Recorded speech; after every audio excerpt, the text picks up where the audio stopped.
नमस्कार, जय हिंद दोस्तों, आप सबका स्वागत है हमारे YouTube चैनल अपना पेशन न्यूज पर। इस चैनल पर आप एप्स 95 F4 पेंशन से जुड़ी तमाम खबरों के बारे में बताया जाएगा, तो हम आपसे निवेदन करते हैं कि हमारे चैनल को सब्सक्राइब करें।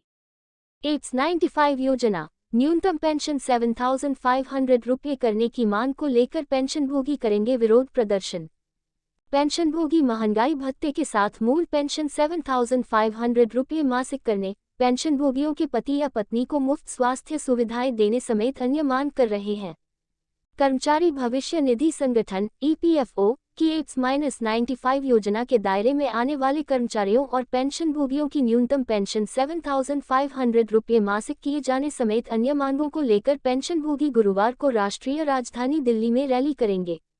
एप्स 95 राष्ट्रीय संघर्ष समिति NEC ने बुधवार को बयान में कहा कि वह अपनी मांगों के समर्थन में 7 दिसंबर को रामलीला मैदान में रैली करेगी।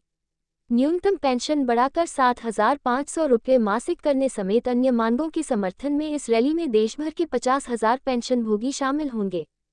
पेंशनभोगी महंगाई भत्ते के साथ मूल पेंशन 7,500 रुपये मासिक करने, पेंशनभोगियों के पति या पत्नी को मुफ्त स्वास्थ्य सुविधाएं देने समेत अन्य मांग कर रहे हैं। वर्तमान में कर्मचारी पेंशन योजना EPS 95 के तहत न्यूनतम पेंशन 1,000 रुपये महीना है। बयान के अनुसार इस रैली के बाद पेंशनभोगी 8 दिसंबर से जंतर मंतर पर आमरण अनशन करेंगे। समिति के अध्यक्ष कमांडर अशोक राउत सेवानिवृत्त ने कहा, हम अपनी मांगों के समर्थन में 7 दिसंबर को रामलीला मैदान में रैली करेंगे। ये हमारा अंतिम चेतावनी है। अगर हमारी मांगें नहीं मांगी गई तो हम आमरण अनशन करेंगे। बयान में कहा गया है कि केंद्र सरकार के किसी निर्णय पर पहुंचने तक अध्यक्ष राउत, महासचिव वीरेंद्र सिंह रजावत और मुख्य सलाहकार PN पाटिल अनशन में शामिल होंगे। उल्लेखनीय है कि EPS कर्मचारी पेंशन योजना 95 के तहत आने वाले कर्मचारियों के मूल वेतन का 12% हिस्सा भविष्य निधि में जाता है। वहीं नियोक्ता के 12% हिस्से में से 8.33% कर्मचारी पेंशन योजना में जाता है। इसके अलावा पेंशन कोष में सरकार भी 1.16% का योगदान करती है।